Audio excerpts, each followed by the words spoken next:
Word on the street. FisMaz show.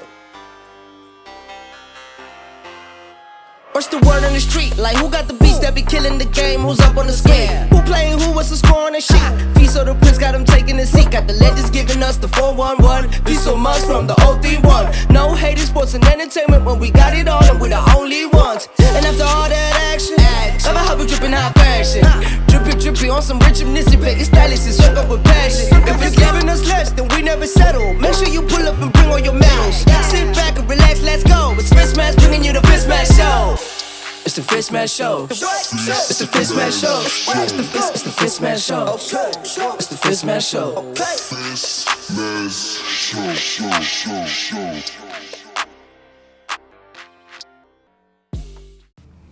Hi, this is Sibanelo Makanya from the Multiply Titans, and you are locked into the only show that matters, the FisMaz show. It is a very exciting time if you are a South African cricket fan because, well, our teams are flying. More specifically, one. I speak about the Momentum Proteas because not only are they flying the flag high, they are doing so in some style. They just destroyed India 4-1. It was a performance of the highest quality. So I thought, you know what?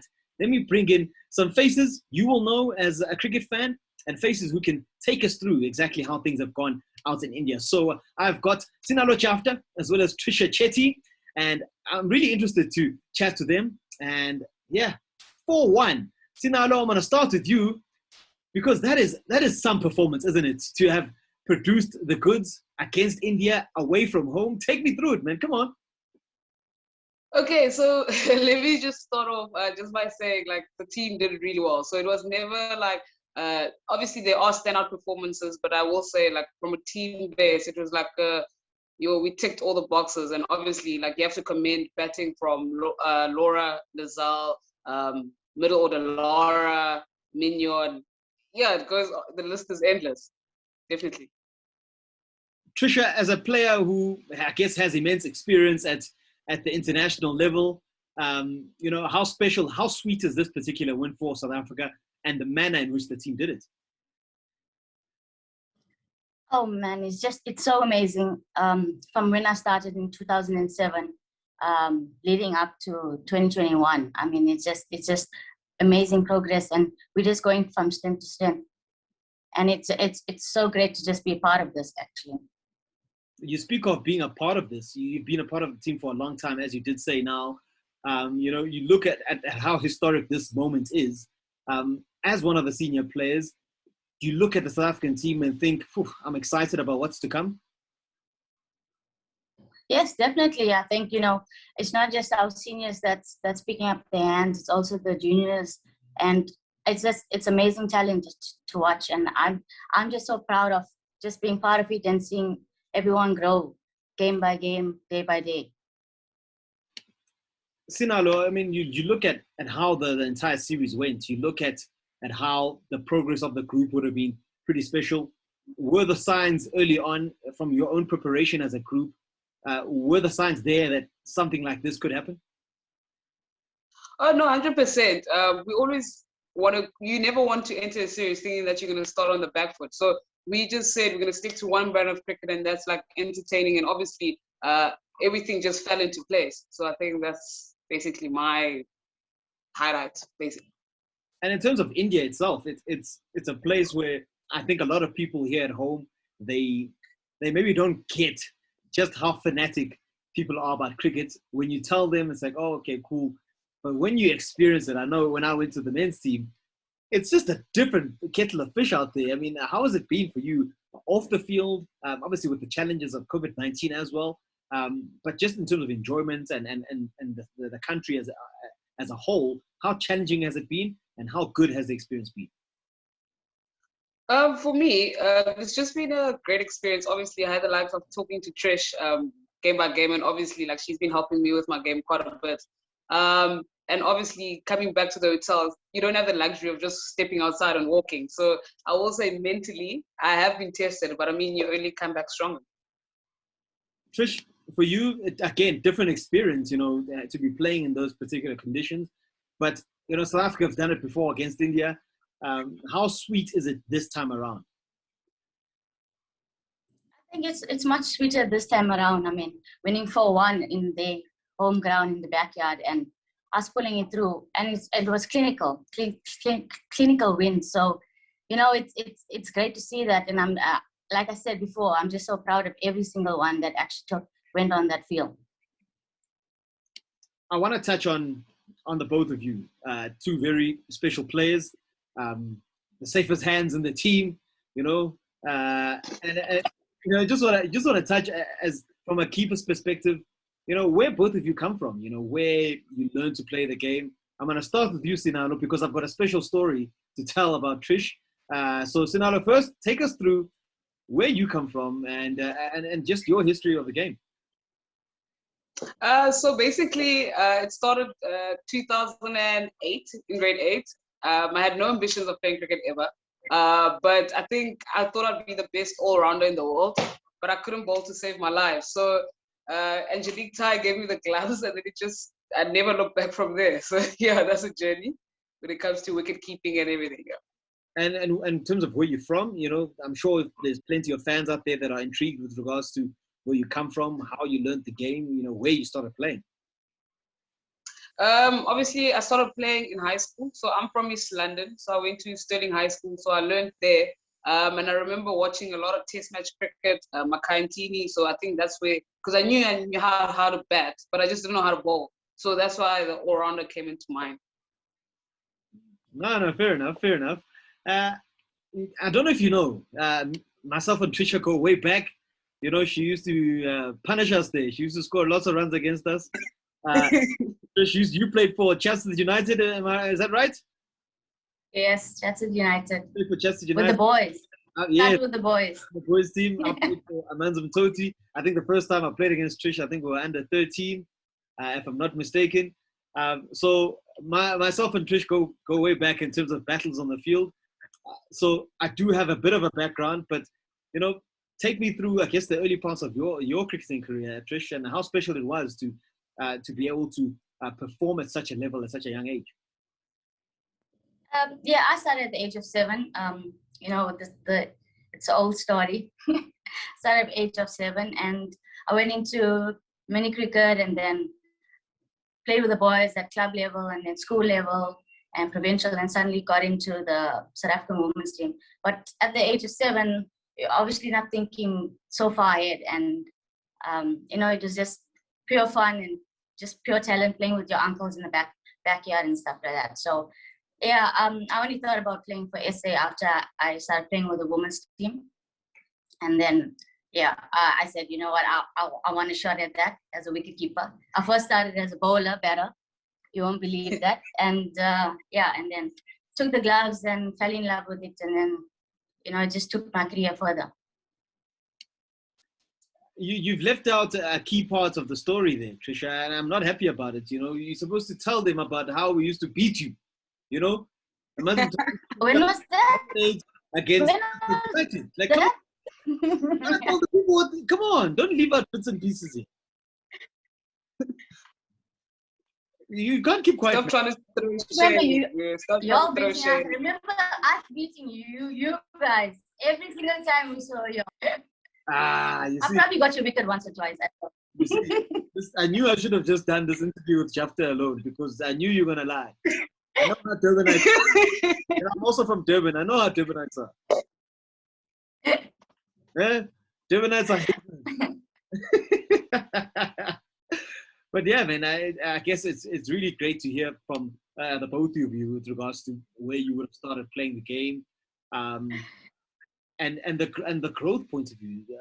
I know, Jafta, for you, you're also a hockey player, and they always say, hockey and cricket, it's like in school they call it, double science. It's maths and science. It goes hand in hand. So, I mean, how big an influence was the game of hockey on your cricket game today? No, it definitely helped with, like, obviously hand-eye coordination. Like, I can never, buy that. And I think just trusting my wrist work now has helped a lot with my game. Obviously, hockey is a lot of wrist work. So that's really helped me from a batting point of view. From, obviously, wicket keeping, you just have to train every day. Every day is like an opportunity to just grow. the one thing, I mean, you touch on growing there. You know, one thing I've always been intrigued about is, you know, from a coaching perspective, you know, the influence of Hilton Moreng. He's a friend of mine, so you guys must only say nice things, you know. Disclaimer, we're throwing it out there. No, but I mean, just from a coaching perspective, Trish, you would have worked with different coaches over the years within the national team.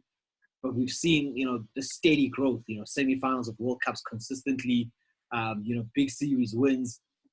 How big an influence has he had on this particular group and really bringing the group together in terms of the Momentum Proteas into one that is competitive, into one that is, I guess you can put into the brackets of world class, and into a group that is considered one of the best in the world?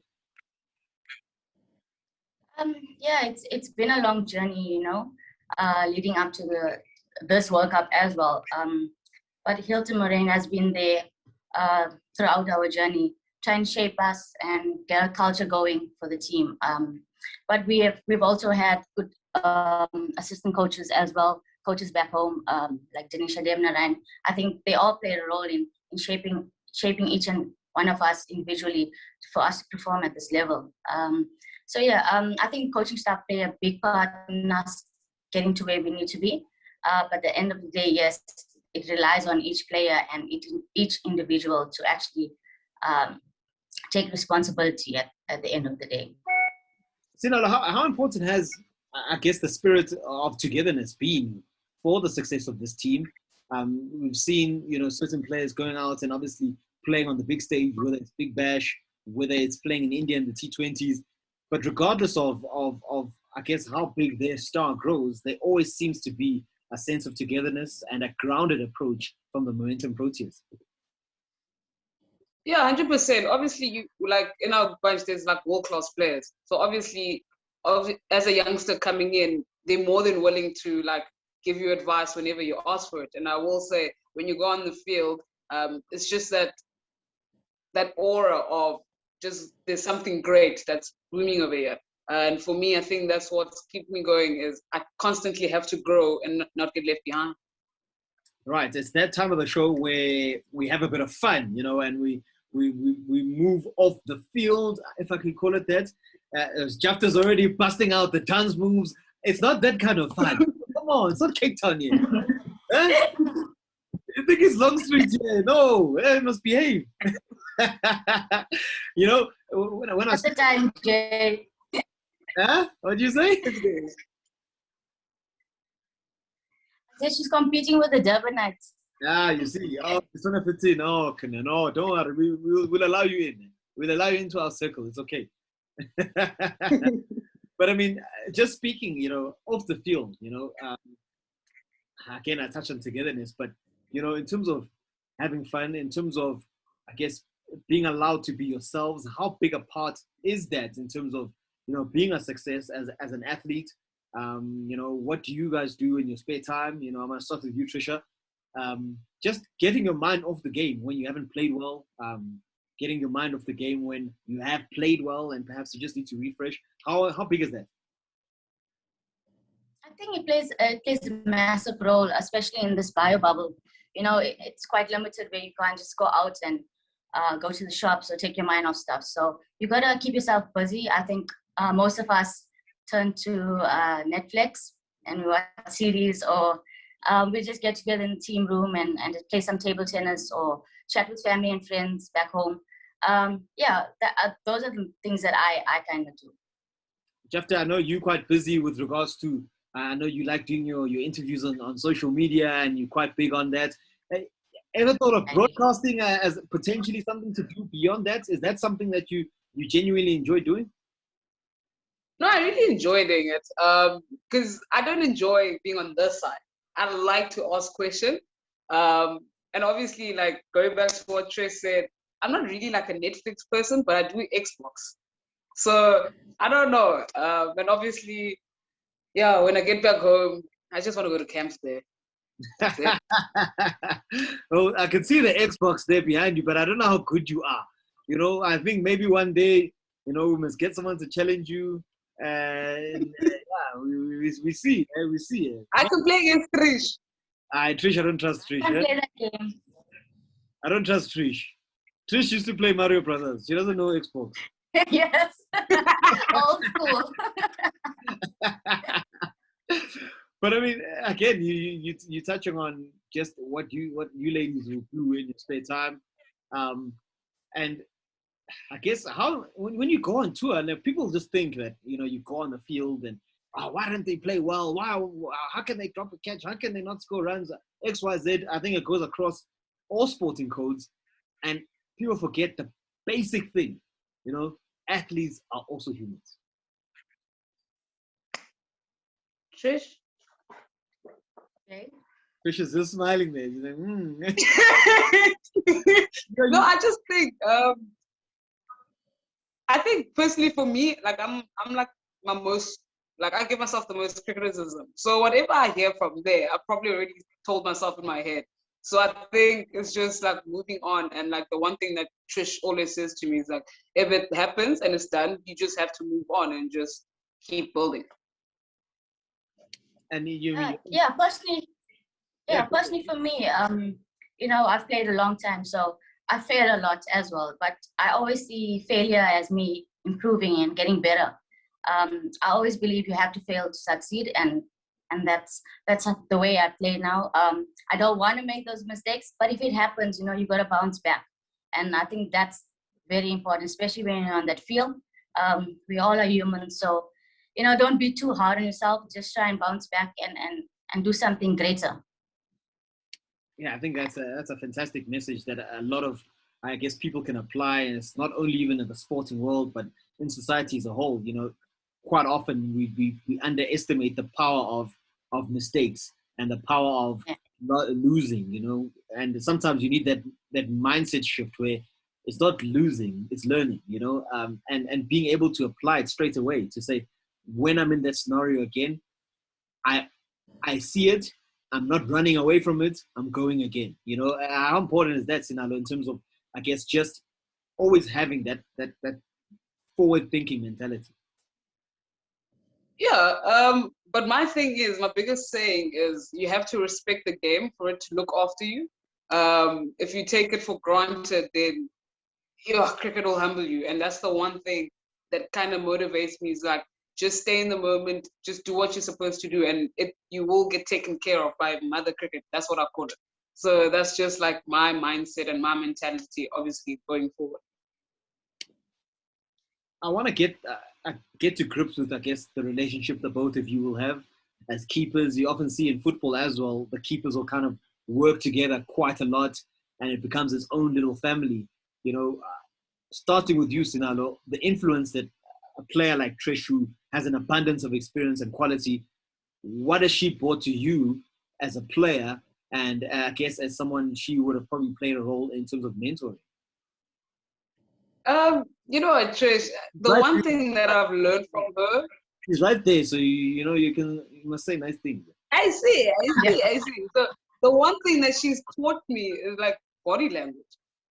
You never see her flustered, but I know like sometimes she'll come up like but I will never pick it up. And I'm like, that's so cool. I want to do that. And then the one thing she said to me, like before the third ODI, is like, just smile. As soon as you smile, you enjoy the game. And that's what I picked up. It's like completely two different people. Trish, I never knew you were so wise. Me either.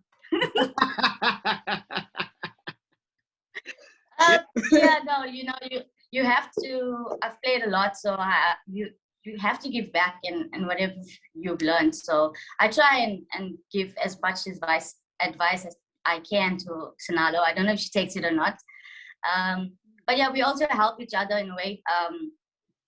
If it's going good on her day, I'll ask her, what things she did right. And if it's going bad, like where did she go wrong and stuff like that. So we do bounce off ideas on each other. And I think that's the only way you're going to learn and grow. And I use growing a lot because you want to grow every single game. You want to get better day by day. You want to compete with yourself as well. Just don't compete with everybody else but yourself and get better every day. So, as much cricket as I've played, you can always learn something. And so that's why I keep saying I'll bounce off her and she'll bounce off me. Yeah, such great messages coming out of our chat with regards to, I guess, how we can all apply ourselves on a daily basis. I know Sinalo, I have you on Instagram, and I'm very big on that in terms of mental approach and how you just your body language, and I believe that excellence is a lifestyle. It's a habit. It's just doing it over and over again and getting into a mindset of winning and always being ready and always being on it. So yeah, I mean, great to hear both of you with a similar, I guess, mindset. And I look at the growth of the team, and I think the potential is there to do something special. But what can we expect from the group? On the field, off the field, as I guess ambassadors to the nation. Jay, you want to go first? Yeah. Why can't Trish ever go first? But it's fine. The one thing that we can look forward to is just obviously the unity amongst the team and obviously showcasing the way we play. I'm very big on just body language, and obviously if you have positive body language, immediately it will reflect on your cricket. And I think going forward, the team is in the right direction and where we want to be by the World Cup. So no, I'm happy. Trish, are you happy? I think you can expect greatness from this team. Like Jay said, yes, we're definitely in a good space going towards World Cup, winning back-to-back series at home and in subcontinent conditions. So, and there's a lot of individual performances that are actually quite great at the moment. Lazal topping the log there.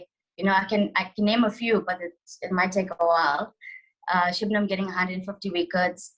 And yesterday showcased that we are really growing with Anika Bosch getting her first 50, and women of the match. So it's not just the seniors, it's also, I told you, like the juniors, the incoming players. So, just look forward to greatness with this team.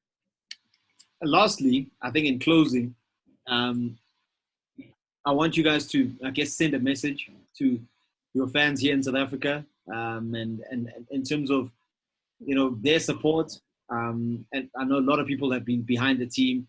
How would you encourage them to keep being behind the team? And what message would both of you have for the everyday South Africans who are delighted in terms of how the Momentum Proteas are flowing the South African flag?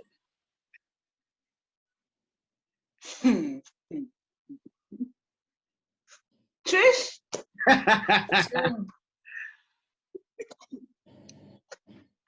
Okay, I'll go first. Okay, so I just think the one message from them is I firstly want to thank them for the patience that they've had in the team. It hasn't always been great, but I think their patience till this point, and obviously from my side, I'm so grateful for obviously the constant messages and just it's been brilliant. They've been brilliant. So I'm just really grateful, and I just thank them so much. Trish, wise words from the master? Yes, I just like to thank our fans back home, our family, our friends, and for all the support. When things didn't go well, when it did go well, they were always there for us. So thank you for your people's support, and we really appreciate everything. Aw, Trish. Aww. Ladies. And you actually broke up with that question, and I had no idea what you said. You answered it well. Oh, listen, that's what we call experience. Eh? Bruh. I want that. Eh? Are we saying bye? I don't know. Look, we are saying bye, unfortunately. But yeah, it's been a great chat. I hope we can do more of this in the future. And I'm hoping that, we might need to do it if we have another whitewash, or another big series win, or even better, World Cup win. Not if we are. Not if we are. I'm trying to find a mic so I can drop it. I found one. Drop mic. Ladies, thank you very much. Really appreciate it. And from me as a South African, from the FisMaz show, from Betway squad, from all the different mediums that I'm broadcasting for today, I guess salute to the team. Keep flying the flag high. Keep being great people, and we're proud to have you as ambassadors for our country. Thank you so much. All right, you see, I Look can't at Trish. say nice things. I do have a sweet side. I think Trish is frozen. Is she frozen or she confused? I don't know what you said. You're like in slow-mo. I don't know what you said. No, So I just wait for Chetty to answer and then I go on. no, it's all good. We But thank you for having us on the show. Thank you so much. Cheers, cheers, guys. Bye. Cheers. Bye-bye.